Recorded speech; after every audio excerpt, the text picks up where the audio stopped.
Yo, what's up, everybody? Welcome back to another Chuds Reviews, and you get a review every Monday, Wednesday, and Friday. Be sure to check out the channel then to check out a review. Today, we're going to be reviewing a movie, kind of my second standalone movie. I've done some Marvel movies, go check those out, and I recently reviewed Uncut Gems. But today, I'm just kind of picking another random movie I got interested in and just watched here randomly at 6 in the morning, pretty much. The Disaster Artist. The Disaster Artist is a very interesting movie to me, and that's kind of why I decided to watch it. It's because it's a movie about a movie. If you don't already know, it's on Netflix right now, so go watch it if you haven't already.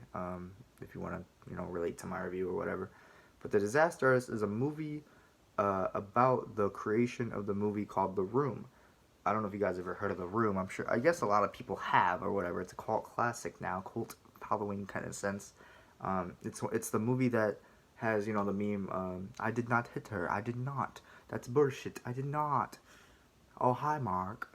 I'm not that great of an actor, but anyway, that's where that's The Room, and that's where it's one of those movies that is so bad it's great, and it's not just one of those. I don't like all this. It's very early in the morning, but it's not just so bad it's great. The Room was I've actually never watched it, but I just know about it. Obviously, it's the best so bad it's great movie there is.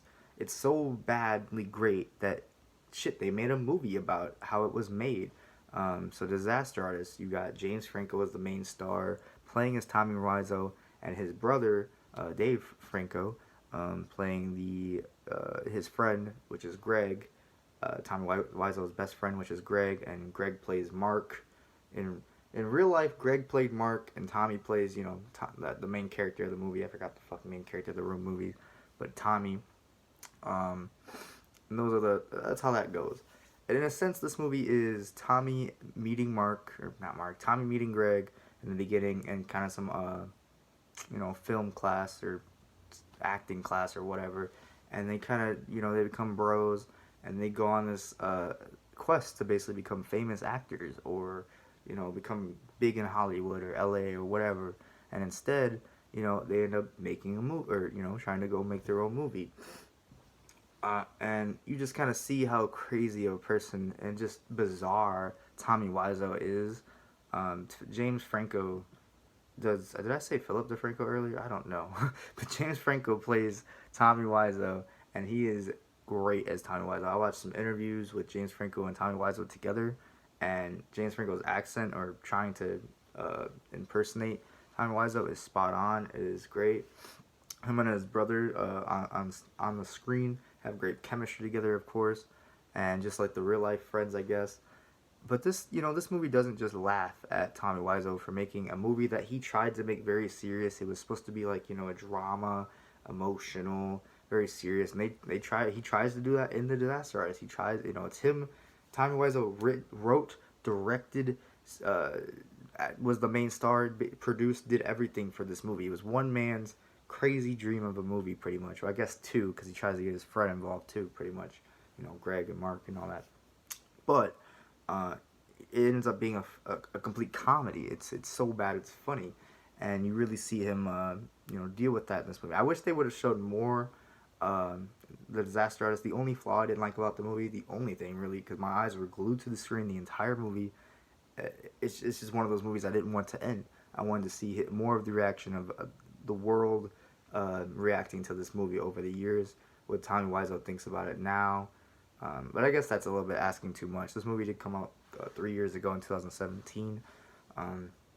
So yeah, we just got you got a look at a man's dream basically to just become something big. The world is knocking him down, telling him it's one in a million, or not even possible, not even a one in a million, not even that. And you really do start to feel bad for Tommy, or at least see his side of the view, like point of it. And when it comes down to it, is even if it's a bad movie, The Room, he at least made it. He made that movie, and that is Tommy's thing in general. He does it, whether it's weird or not. And the movie does a great job of not just laughing at him, but actually explaining the story of The Room and how it got made and of what he wanted to do, including his friend Greg. I think they both had pretty much a lot of screen time together. Obviously, one's more funny than the other one's. One's an actual trying to be person. One's funny. You got a lot of running jokes in the movie, like no one knows where Tommy Wiseau's from. No one knows his age, and no one knows how he has all this money to even make a movie and hire all this crew and everything. The movie itself was pretty funny. Like I said, James Franco is perfect on the on the what am I trying to say? On impersonating. Jeez. Um, I guess that's all I really got. I do recommend you guys check this movie out. I feel like a lot of people my age um, didn't watch The Room or don't even know really what it is besides the meme. I didn't until about a year ago when I played Borderlands 3 and they made fun of it in that. And then my brother told me about, like, this is where this is from. The movie came out in 2003. I was only 3 years old. I mean, I guess the movie did get popular, way popular after, like, 10 years later. But I just missed out on it. So here I am trying to not miss out on it anymore. But this is still a good movie. It's a good heartfelt story with great acting, and you just are constantly interested in what's going on, and what is Tommy Wiseau gonna say next, or Franco as Tommy, what is he gonna do next? But anyway, I guess I won't stretch this video out too long. Another little short movie review. Thank you guys for watching. I think for final verdict, I'll give this movie a 9 out of 10. To be honest, it's almost perfect. The only reason it's not is it could have gave me a little bit more emotion towards the end. It's funny because the movie's constantly, I don't know, it could have been a little bit more emotion towards the end. The ending could have been longer in general, and but it was still a great movie. I would definitely recommend this movie if you haven't seen it. If you just want to watch a movie on Netflix with anyone, this is a great movie to watch. The Disaster Artist, Netflix, 9 out of 10. Thank you guys so much for watching. Like, comment, subscribe. See you guys in the next video.